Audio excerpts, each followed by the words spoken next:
You witness this everywhere now. Men in their 30s, 40s, even 50s, accomplished, well-settled, with everything in their favor, and they are stepping away from marriage as if it were toxic. Not because they are unable to find partners, not because they are damaged, but because they have run the numbers. And the calculation is horrifying. A 56% divorce rate. That is the figure they present to you, but it's the surface figure. The one that allows everyone to sleep soundly. The actual figure, when you include the couples who remain together for the children, for the mortgage, for health insurance, for the plain fact that starting anew at 50 feels like a death sentence, that number climbs to 70, perhaps 75%. 3 out of every 4 marriages are either defunct or dying, and men are finally awakening to what this signifies. Do you want to understand why men no longer wish to marry? Because they are not foolish. They witness their friends being financially ruined in family court. They see their fathers working to their graves to provide for families they are forbidden to see. They recognize the game and are opting not to participate, not due to a hatred of women, not due to an inability to commit, but because the risk-to-reward ratio is so catastrophically skewed that only a fool would sign that agreement without a second thought. Herein lies the paradox that should frighten you. 86% of divorced individuals remarry within 5 years. 86%. Contemplate that. These people have just endured emotional hell, financial ruin, and watched their children be torn between 2 households. And what is their response? They get in line to do it all over again. Like abuse survivors returning to their abuser. Like gamblers who have just lost everything dashing back to the casino with their final paycheck. And they all echo the same sentiment. This time it's different. The most costly lie in human history. This time it's different. But it is not different. It is the same game with a new player. The same contract with a new signature, the same delusion with a new face. And men are beginning to grasp that perhaps the issue isn't locating the right person. Perhaps the issue is the game itself. The psychology underlying this is both fascinating and disturbing. We are biologically engineered to pair bond. Society conditions us from birth that marriage signifies success, while being a bachelor means failure. Your mother inquires when you will settle down. Your friends display their wedding pictures as if they've won an Olympic medal. Every movie concludes with a wedding as if it's the finish line rather than the starting pistol. And so we continue to play, continue to lose, and continue to play again, like lab rats pressing a lever for cocaine until they perish. But men are starting to break free from this programming. They are viewing marriage not through the lens of romance, but through the lens of contract law. And when you analyze marriage as a contract, when you strip away the flowers, the music, and the promises of forever, what remains is the worst possible business deal any man could ever sign. You are essentially wagering half of your assets and your future earnings on the premise that your feelings, and more crucially her feelings, will never alter. In what other domain of your life would you make such a wager? Let's discuss something that makes everyone uneasy: money and relationships. The immediate response is to decry gold diggers, to talk about women who are only after resources, about the defilement of pure love by sordid economics. But that is juvenile thinking. Every relationship is a value exchange, every single one. And to pretend otherwise is how you become destitute and bitter. Consider the most obvious illustration. An older, affluent man with a younger, beautiful woman. Everyone points and whispers, "Gold digger," as if they've unearthed some great scandal. But what they are failing to see is the candor of that exchange. He provides resources, stability, experience. She provides youth, beauty, vitality. Both parties are fully aware of what they are trading. There is more integrity in that arrangement than in most love marriages where people feign that money is irrelevant while covertly keeping a tally. The problem is not the exchange. The problem is the delusion. The problem arises when that older man believes she loves him for his character, when he thinks his wealth is not a consideration, when he buys into the performance instead of acknowledging the transaction. At least prostitution is forthright. You know what you are purchasing and what you are selling. But marriage purports to be about love, while being fundamentally about resources. And that schism is where men are devastated. Because this is what women comprehend that men do not. Love is both emotional and economic. It has always been so. Throughout history, marriage was primarily an economic institution. Love-based marriages are a recent invention, barely a century old. And we are now realizing that perhaps our ancestors were not naive. Perhaps they understood that when you blend feelings with finances, when you pretend economics are immaterial to romance, you create a system where someone is being played. And in contemporary marriage, that someone is typically the man with resources. Women are not gold diggers for considering resources. They are rational. They are strategic. They grasp that feelings wane, but bills do not. They grasp that love does not fund a child's education or cover medical emergencies. They grasp what men are only now starting to fathom. Marriage is an economic contract disguised as a romantic comedy. And if you sign that contract believing it's about love, you are the mark in someone else's con. A prenuptial agreement, the word that extinguishes romance faster than admitting you have herpes. But let's be precise about what a prenup truly is. It is not planning for divorce. It is acknowledging reality. Marriage is three things concurrently: spiritual, social, and legal. The spiritual aspect is between you and whatever higher power you believe in. The social is the celebration and the recognition. But the legal part, that is a binding contract with the state. And the majority of people sign it without ever reading the terms.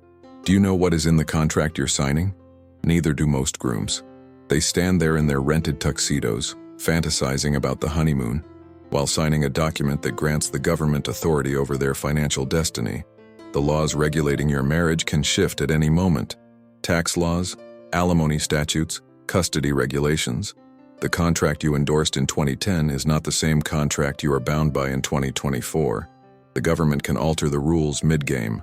And you consented to this. You signed up for this. A prenup is simply stating, we will establish our own rules instead of letting the state dictate them. It's taking command of your own future instead of entrusting it to judges and lawyers who don't know you, don't care about you, and certainly don't love you. It is the most mature conversation two people can have, and most are too childish to have it. The basic framework is straightforward. Yours, mine, and ours. What you bring in remains yours. What I bring in remains mine. What we create together, we divide. It is clear, clean, and equitable. But even this elementary discussion is too much for most couples. They would sooner sign a blank check to the state than have an uncomfortable talk about money. They would rather risk everything than concede that their forever might have an expiration date. People resist prenups as if they are being asked to arrange their own funeral. It feels like conceding defeat before the contest begins. It feels like betting against your own happiness. But that is emotional reasoning, not logical thinking. You purchase life insurance without planning to die. You fasten your seatbelt without intending to crash. You save money without anticipating unemployment. A prenup is just another form of insurance, except this one safeguards you from something with a 75% failure rate. The resistance stems from fantasy. The fantasy that your love is unique, that your relationship is special, that statistics are for other people, not for you. It's the same delusion that leads people to believe they will win the lottery, or that they are above-average drivers. Everyone believes they are the exception. Nobody sees themselves as the rule. But mathematics is indifferent to your feelings. Probability does not honor your love story. Here is what a prenuptial agreement actually accomplishes. It compels you to have the discussions most couples sidestep until it's too late. How will we manage finances? What occurs if one of us ceases to work? What if someone inherits wealth? What if someone launches a business? What if, God forbid, we cease to love one another? These are not negative conversations, they are adult conversations. And if you cannot have them, you are not prepared for marriage. The best marriages are founded on radical honesty about uncomfortable truths, about money, about expectations, about what transpires when the feelings fade. Because feelings invariably fade. That chemical cocktail in your brain that makes you foolish with love has a shelf life, 18 months to 4 years according to research. After that, you are left with partnership, compatibility, and whatever agreement you have forged. And if you haven't forged an agreement, if you've merely been riding the chemical wave, you're about to learn what 60% of married people learn. Love is not enough. Here's the counterintuitive truth. Prenups do not destroy romance, they enhance it. Because genuine romance isn't about blind faith. It's about conscious choice. When you have a prenup, when you have insulated both parties from the worst-case scenario, something extraordinary happens. You remain because you want to, not because you have to. You are not ensnared by economics. You are not held captive by legal entanglements. You are there by choice every single day. That is more romantic than any fairy tale. Knowing someone could easily depart but chooses to stay, that is true love. Knowing you could depart but do not want to, that is actual commitment. Not the coerced commitment of being too financially intertwined to escape, but the voluntary commitment of two individuals who awaken each day and choose each other anew. A good prenup safeguards the dignity of both parties. It says, if this concludes, we will both walk away intact. It says, I care enough about you to ensure you are protected, even from me. It says we are entering this as equals and we shall leave as equals if we must. That is not planning for failure. That is respecting one another enough to ensure that even failure will not annihilate either of you. But most people cannot perceive this. They are so engrossed in the performance of romance that they are blind to the reality of partnership. They are so invested in the wedding day that they forget about the marriage itself. They are so fixated on the beginning that they fail to plan for the potential end. And so they sign that state-enforced contract, that blank check, that agreement to let strangers determine their future, all because having an adult conversation feels less romantic than pretending problems do not exist. Here is what nobody discusses. The men who remain in dead marriages because leaving would equate to financial suicide. They are the walking dead, going through the motions, staying for the children, staying for the house, staying because starting over at 45 with half their assets means they will never retire. These men are not tallied in divorce statistics, but they are casualties all the same. You see them everywhere once you learn what to look for. The man who works late every evening, not because he adores his job, but because returning home feels like entering a prison. The man who has developed a drinking problem, not because he is an alcoholic, but because it is the only way he can endure his life. The husband on antidepressants, not because he is clinically depressed, but because he is trapped in a situation that would make anyone depressed. These men signed up for a partnership and received servitude. They signed up for love and received obligation. They signed up for intimacy and received rejection. And they cannot leave because leaving would mean losing everything they have worked for: their children, their home, their retirement, their future. So, they remain, dying a little more each day, counting the years until the kids are grown, until they can finally escape without losing it all. And society calls these men successful because they are still married. Society points to them as examples of commitment, of duty, of what real men do. But what society fails to see is the price these men pay, the dreams they have forsaken, the happiness they have sacrificed, the slow demise of their spirit as they realize they are not partners but prisoners in their own lives. Men are running the calculations now, and the numbers are brutal. Take your net worth and divide it by 2. That is your minimum divorce cost. Now add legal fees. Now add alimony. Now add child support.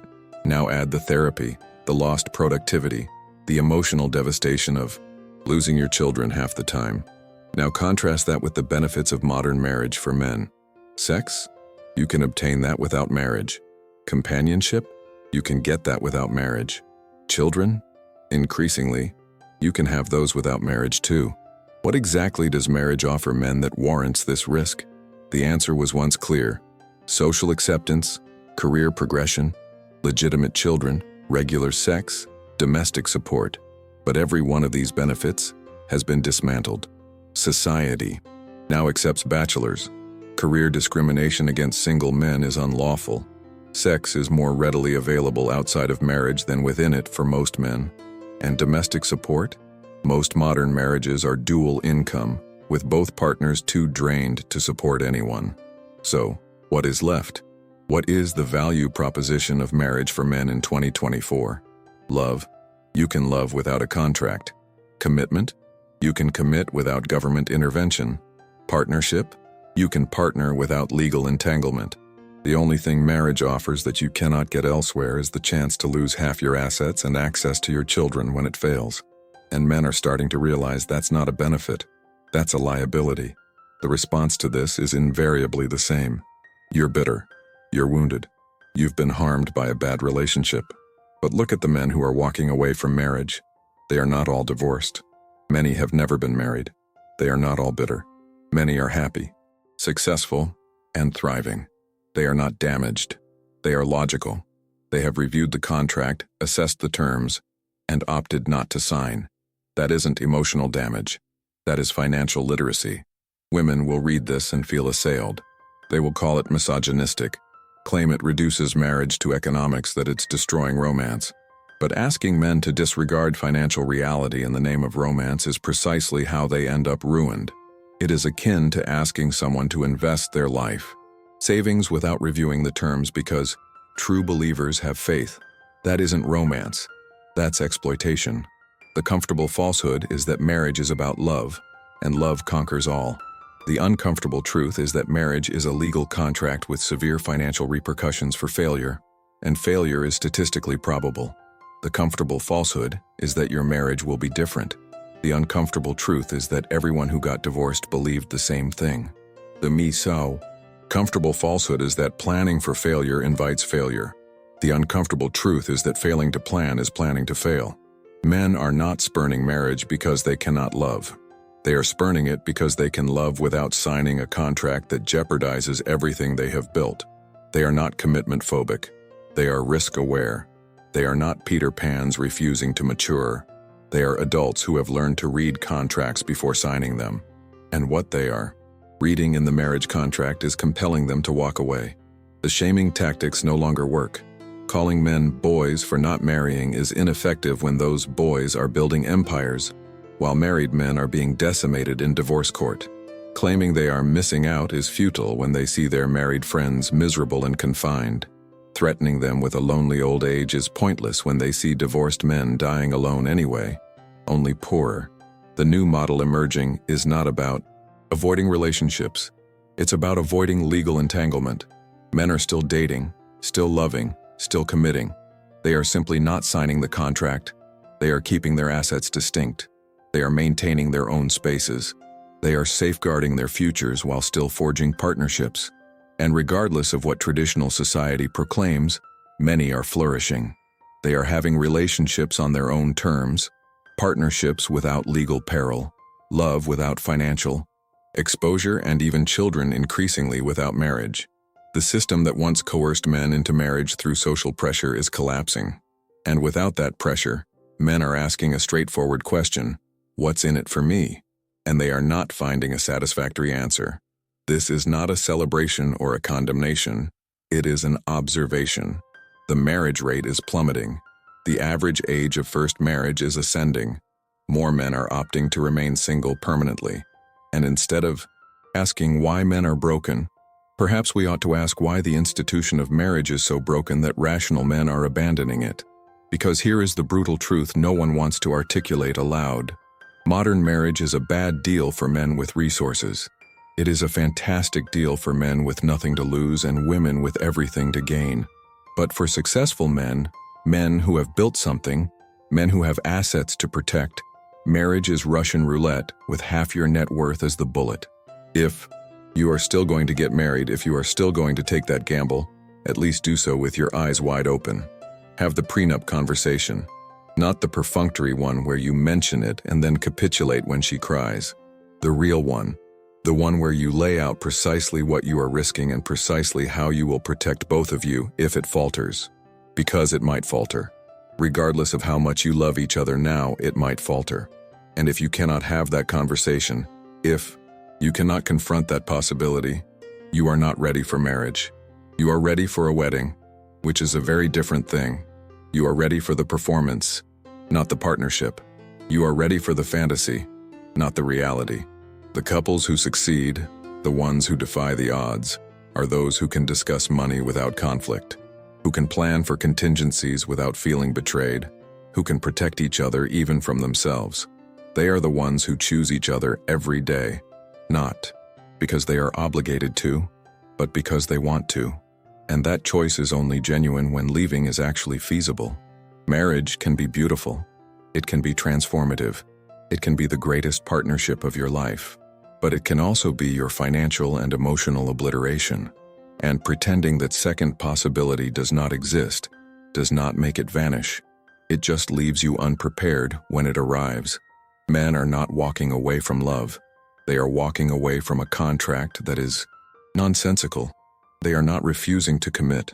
They are refusing to place their commitment in the hands of a legal system that profits from their failure. They are not avoiding women.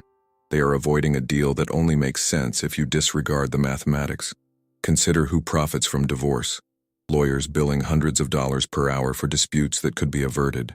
Therapists treating trauma that did not need to occur. Real estate agents selling homes that families are forced to liquidate. An entire industry founded on the destruction of marriages. And you wonder why the system doesn't protect them. The family court system isn't broken. It is functioning exactly as intended. It is designed to extract maximum resources from fractured families. It is designed to generate conflict where cooperation might exist. It is designed to turn parents into adversaries battling over children as if they were property.